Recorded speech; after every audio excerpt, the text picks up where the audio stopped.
questions for the Minister of Finance. Good, good. A few minutes ago, I introduced Douglas of Georgetown. Mark the painter. Mark.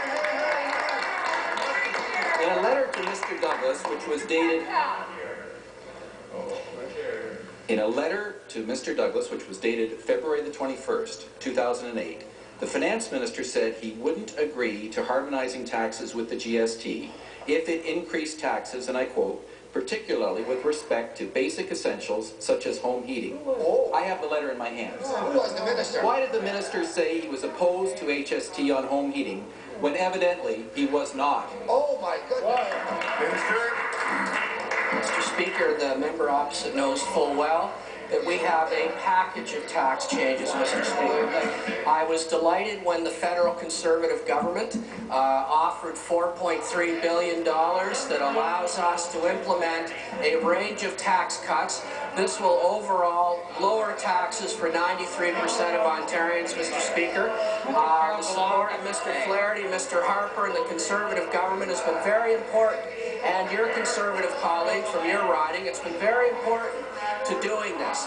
This tax package is the right package of tax changes that will lower taxes for 93% of Ontarians. I know the member doesn't want to acknowledge this is supported by the federal Conservatives. It is, and they know that this is the right package of tax changes that will lower taxes for people like your constituents overall, Mr. Speaker. We're moving forward. It's about jobs. It's about a brighter future for all Ontarians.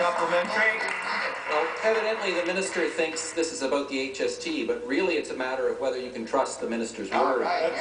He said in clear, unqualified terms that he wouldn't allow an HST to tax home heating, but his HST applies to home heating. The Premier said he believed in public hearings, but he does not. He also said that untendered contracts would stop, but they have not. Why do the McGuinty Liberals keep saying things they do not mean? Oh my goodness. Shouldn't have said that. Hear what they had to say about the HST. Listen to this. And here's what the member for Wellington Halton Hills said on March 11th this year. They must follow the advice they sought from Roger Martin. And you know what his advice was? To harmonize the HST. You know what Mr. Cleese said? He said no one can argue with wanting a more simplified tax process. I think we all support that. And what did your leader say? Here's what your leader said. To be clear, I believe that there's little sense in allowing two separate governments to apply two separate sets of taxes and policies to collect two separate groups of sale taxes. That was April of this year, Mr. Speaker.